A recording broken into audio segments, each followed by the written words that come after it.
नमस्कार. बाजार गप्पांच्या या भागामध्ये आपल्या सगळ्यांचं मनापासून स्वागत. गेले 6 दिवस दररोज सकाळी 6:30 वाजता मी एक व्हिडिओ रिलीज करतोय. अर्थसंकल्पाच्या निमित्तानं अशी मालिका किंवा असं सूत्र धरून आपण हे व्हिडिओ सादर करतोय.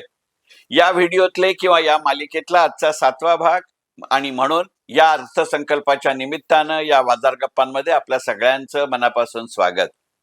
अर्थसंकल्प 2026 हे सादर होऊन आता अनेक दिवस होऊन गेले आहेत, निदान 2 आठवडे उलटून गेले आहेत.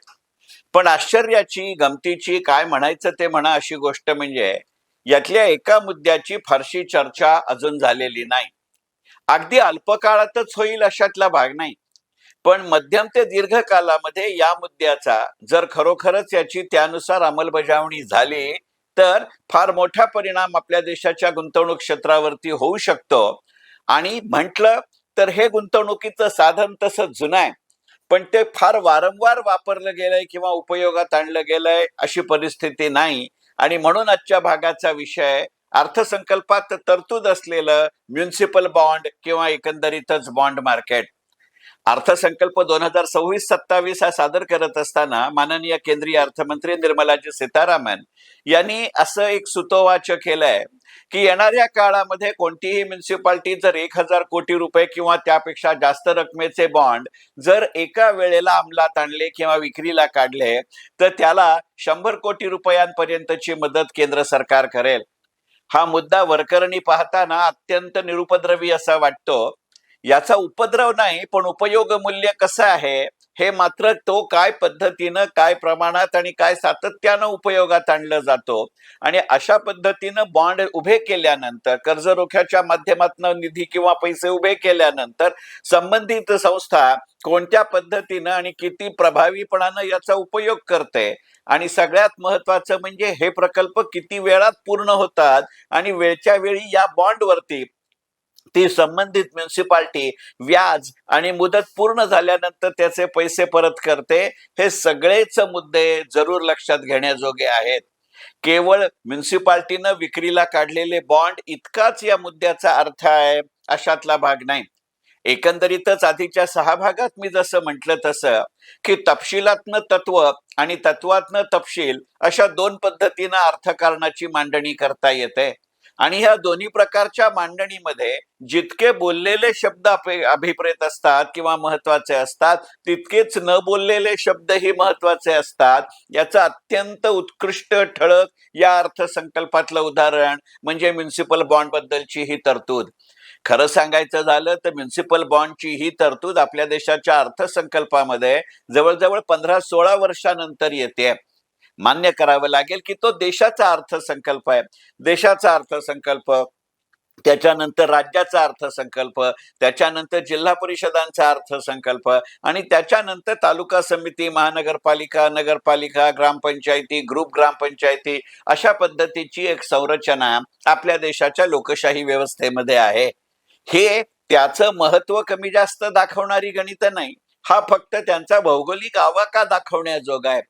त्यामुळे अनेकदा असं होतं की राष्ट्रीय अर्थसंकल्पामध्ये तत्व, धोरण याचं दिशा दिग्दर्शन जास्त असतं आणि त्याचे बारीक बारीक बारकावे या खालखालच्या पातळ्यांवरती दिले जातात.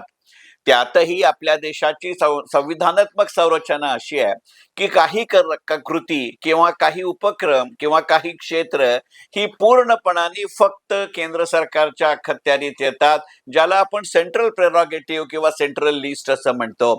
काही प्रकल्प हे राज्य सरकारांच्याच अखत्यारीत येतात, ज्याला आपण स्टेट गव्हर्नमेंट प्रेरॉगेटिव्ह किंवा प्रकल्प असं म्हणतो. काही प्रकल्प मात्र केंद्र आणि राज्य सरकार या दोघांच्याही अखत्यारीत येतात, त्याला कंकरंट लिस्ट असं म्हटलं जातं. गेल्या काही वर्षाचं आपलं राष्ट्रीय अर्थकारण असं आहे की होता होईतो फक्त केंद्र सरकारच्या अखत्यारीत असे असलेले विषय टप्प्याटप्प्यानं कमी होत आहेत आणि त्यांची वर्गवारी कंकरंट लिस्ट मध्ये होते. विशेषतः आपल्या देशात वस्तू सेवा कराची अंमलबजावणी प्रभावीपणानं सुरू झाल्यानंतर राज्य सरकार आणि केंद्र सरकार यांच्या निधीचं वाटप एका वेगळ्या पद्धतीनं व्हायला लागलं आणि मग त्यातून अशा पद्धतीनं राज्य सरकारांचाही सहभाग असणाऱ्या अशा कंकरंट लिस्ट मधलं एक गणित वाढायला लागलं. अशी रचना किंवा संरचना पहिल्यापासून अभिप्रेत असली तरी ती अपवादात्मक परिस्थितीत वापरली गेली. खरं म्हणजे हे आश्चर्याचं आहे, कारण आपल्या देशाला स्वातंत्र्य मिळाल्यानंतर अनेक वर्षांचा, खरं म्हणजे काही दशकांचा काळ असा आहे की एकाच पक्षाची एक हाती सत्ता ग्रामपंचायतीपासून केंद्र सरकारपर्यंत होती. अलीकडच्या काळामध्ये वेगळ्या पद्धतीनं, अशा पद्धतीनं आघाडी सरकार असतात, त्यामुळे कोण कुठे नेमकं सत्तेत आहे आणि नाही याचा विचार करावा लागावा अशी परिस्थिती आहे. यातल्या राजकीय बाजूकडे दुर्लक्ष केलं तरी यातनं आर्थिक धोरणाचं सातत्य जे राखलं जातं, तेव्हा अशा पद्धतीची संपूर्ण हैरारकी किंवा उतरण एकंदरीतच आर्थिक उपक्रमांच्या अंमलबजावणीत आणणं सहज शक्य आहे. आणि मग या पार्श्वभूमीचा विचार करत मग त्या ठिकाणच्या त्या स्थानिक प्रकल्पांची कर्ज उभारणी किंवा निधी उभारणी त्या स्थाना पुरेशा मर्यादित अशा साधनातनं करावी, असा विचार तर या संकल्पनेमागे नाही ना, याचा विचार करू. अगदी खरं सांगायचं झालं तर आपल्या देशामध्ये सुरत या गुजरात मधल्या म्युन्सिपाल्टीनं सगळ्यात पहिल्यांदा कर्ज रोखे किंवा म्युन्सिपल बॉन्ड विक्रीला आणले होते. त्याचा अत्यंत चांगल्या पद्धतीनं विचार आणि परिणाम त्या काळामध्ये झाला होता. नंतरच्या टप्प्यावरती इंदूर महापालिकेनं सातत्यानं आपल्या कार्यक्षेत्रापुरेसे मर्यादित अशा पद्धतीचे म्युन्सिपल बॉन्ड कार्यरत आणले होते. आणि इंदूर शहराच्या म्युन्सिपल बॉन्ड विषयी असं म्हटलं जातं की इंदूर शहरातल्या म्युन्सिपल बॉन्ड मधनं उभे राहिलेले पैसे त्यांनी प्रामुख्यानं तिथल्या आरोग्य आणि स्वच्छता या विषयक उपक्रमांमध्ये राबवले आणि ते इतक्या यशस्वीपणानं राबवले की त्यातून फक्त म्युन्सिपल बॉन्ड या संकल्पनेचा उपयोग चांगला होतो हे सिद्ध झालं असं नव्हे, तर त्यातून इंदूरला गेली अनेक वर्ष सातत्यानं आपल्या देशातलं सर्वोच्च स्वच्छ शहर असे सुद्धा पुरस्कार मिळत गेले. अगदी अलीकडच्या काळामध्ये महाराष्ट्रातल्या नाशिकच्या महापालिकेनं तिथे होऊ घातलेल्या कुंभमेळ्याच्या प्रकल्प उभारणीसाठी अशा स्वरूपाच्या कर्जरोख्यांचा विचार केलाय, हे गणित लक्षात येईल. आणि मग या अशा पार्श्वभूमीवरती एकंदरीतच अयोध्येमध्ये राम मंदिर झाल्यानंतर ज्या पद्धतीचं आध्यात्मिक पर्यटन किंवा रिलिजियस टुरिझम आपल्या देशात कार्यरत झालं, त्याचा पुढचा टप्पा म्हणून नाशिक म्युन्सिपाल्टीनं असं केलं का, आणि मग त्याचं एक राष्ट्रीयकरण म्हणून यंदाच्या केंद्रीय अर्थसंकल्पामध्ये म्युन्सिपल बॉन्ड ही संकल्पना आली का, याचा विचार करण्याजोगा आहे. याच्यामधलं सामाजिकरण, याच्यामधलं राजकीयकरण आणि याच्यामधलं अर्थकारण म्हणजे सोशिओ पॉलिटिकल आणि पॉलिटिकल इकॉनॉमी या दोन्ही दृष्टिकोनातनं विचार करणं हे क्रमप्राप्त आहे. पण होता होईतो बाजार गप्पांमध्ये आपण राजकीय पैलून ओझरतेच घेतो म्हणून मी त्याच्याकडे कमी लक्ष देतो. पण एका अर्थानं हे एका वेगळ्या संकेताचं गणित आहे का, हे मात्र पाहिलं पाहिजे. म्युन्सिपल बॉन्ड ही तर सुरुवात आहे, म्हणजे ये तो सिर्फ झाकी है पिक्चर अभी बाकी है असं काही असेल अशातला भाग नाही. पण असं नसेलच असंही सांगता येत नाही, हे लक्षात घेतलं पाहिजे. आणि या दृष्टिकोनातनं जर विचार करायचा झाला तर एकंदरीतच आपल्या देशातल्या कर्जरोखे आणि कर्जरोखे बाजार म्हणजे डेट बॉन्ड आणि बॉन्ड मार्केट याचा विचार करायचा झाला तर तो इतिहास फारसा काही प्रगल्भ नाही, ही वस्तुस्थिती आहे. त्यामुळे पुन्हा एकदा नव्यानं या संकल्पनेला चालना द्यायची का आणि ती देताना स्थानिक पातळीपासून सुरुवात करायची का, असाही विचार यंदाच्या केंद्रीय अर्थसंकल्पाच्या या तरतुदी मागे नसेलच असं म्हणता येणार नाही. याची दोन पद्धतीनं मांडणी करता येईल असं मला स्वतःला वाटतं. एक गोष्ट अशी आहे की मुळातच हा अर्थसंकल्प सादर व्हायच्या आधीपासून अनेकांची अपेक्षा अशी होती की वैयक्तिक आयकराच्या बाबतीत यंदाच्या अर्थसंकल्पामध्ये दोन घोषणा होतील. पहिली घोषणा ही की नवीन आयकर कायदा येत्या आर्थिक वर्षापासून म्हणजे 1 एप्रिल 2026 पासून लागू होईल. ही मागणी किंवा ही अपेक्षा यंदाच्या अर्थसंकल्पात पूर्ण झाली. अर्थसंकल्पीय भाषणाच्या अगदी सुरुवातीच्याच भागामध्ये 1 एप्रिल 2026 पासून नवीन आयकर कायदा आपल्या देशात लागू होईल अशी घोषणा माननीय अर्थमंत्री निर्मलाजी सीतारामन यांनी केली. दुसरी अपेक्षा अशी होती की जुन्या कर पद्धतीच्या अंतर्गत आजही आपल्या देशात करदात्यांना त्यांचं आयकर विवरणपत्र म्हणजे इन्कम टॅक्स रिटर्न भरता येईल. अपेक्षा अशी होती की आर्थिक वर्ष 2026-27 हे शेवटचं वर्ष असेल की ज्या वर्षाकरता अशा पद्धतीची आयकर प्रणाली किंवा आयकर विवरण पत्रक भरणा प्रणाली, income tax return filing system ही अस्तित्वात राहील अशी एक अपेक्षा होती. सुदैवानं का दुर्दैवानं हे येणारा काळ ठरवेल, पण अशा पद्धतीची कोणतीही घोषणा आज मितीला केंद्रीय अर्थ खात्यानं केलेली नाही. ही घोषणा केंद्रीय अर्थ खात्यालाच करावी लागेल, हे इथे आवर्जून लक्षात घ्यावं लागेल. कदाचित त्यांनी घोषणा केली नाही म्हणजे ती होणार नाही अशातला भाग नाही. कदाचित 31 मार्चच्या आधी हा अर्थसंकल्प संमत होत असताना त्या चर्चेला उत्तर देतानाही अशी घोषणा होऊ शकते असा अनेकांचा अंदाज आहे. मला स्वतःला असं वाटतं की ही शक्यता कमी आहे.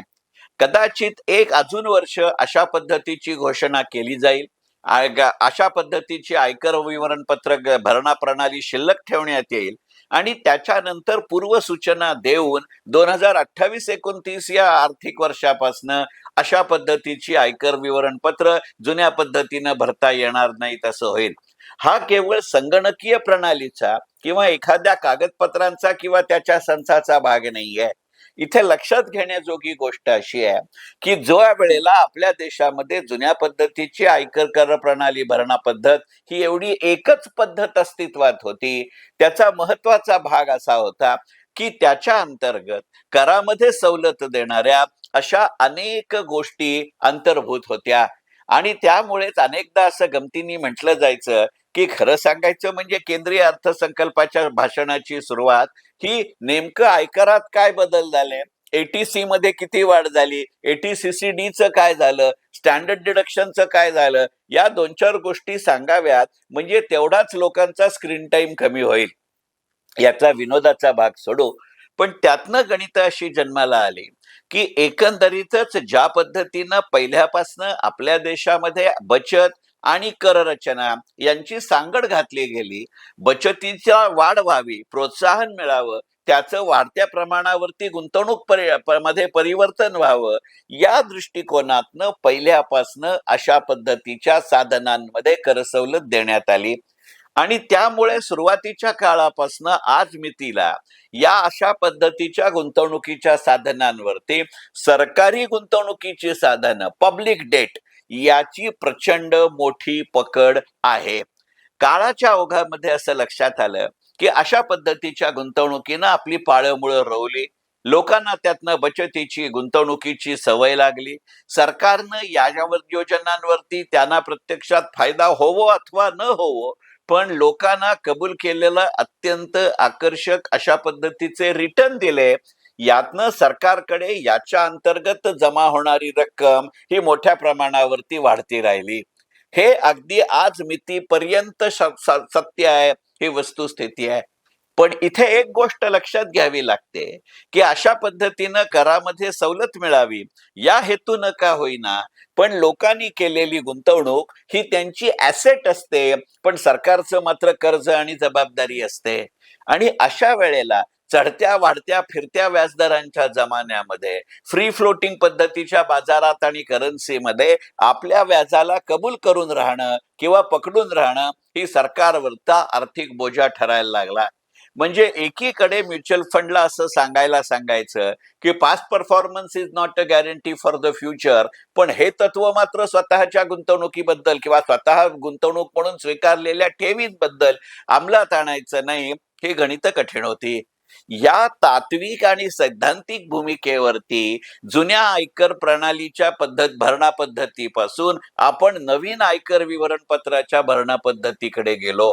त्यातून अशा पद्धतीची कोणतीही करात सवलत मिळणार नाही, इथनं नवीन आयकर विवरण भरणा पद्धत सुरू झाली. पण गेल्या काही वर्षांमध्ये जुन्या आयकर पद्धतीतली स्टँडर्ड डिडक्शन सारखी प्रोव्हिजन इथं आली आणि त्यामुळे टप्प्याटप्प्यानं त्या सवलती इथं येतील असं झालं. पण सरकारनं तोंडानं शब्दानं काही याबाबत विधान केलेलं नसलं तरी अशा पद्धतीची रचना सरकार नवीन आयकर पद्धतीत आणू इच्छित नाही हे स्पष्ट झालं होतं आणि म्हणून आता जुनी आयकर पद्धतच रद्द केली जाईल अशी घोषणा केली गेली. इथे बाजाराच्या आणि सरकारच्या दृष्टीने आलेली एक गोष्ट लक्षात घेतली पाहिजे की ज्या दिवशी किंवा ज्या क्षणी ही सरकार घोषणा करेल, त्यानंतर ज्या मंडळींनी गेली अनेक वर्ष अशा पद्धतीच्या जुन्या आयकरामध्ये सवलत मिळवण्यासाठी गुंतवणुकी केली आहेत, त्याच्या विक्रीचा रेटा वाढेल. पण या रेट्यातली एक अजून अडचण अशी आहे की अशा पद्धतीनं करात सवलत मिळवताना एखाद्या साधनामध्ये जर गुंतवणूक केली असेल तर त्याला एक लॉक इन पिरियड आहे आणि तो लॉक इन पिरियड संपेस्तोवर त्या साधनांची विक्री करता येत नाही. उदाहरण द्यायचं झालं तर आपल्या देशामध्ये अनेक म्युच्युअल फंडांच्या, खरं म्हणजे सगळ्याच म्युच्युअल फंडांच्या या ना त्या स्वरूपाच्या टॅक्स सेव्हिंग स्कीम आहेत.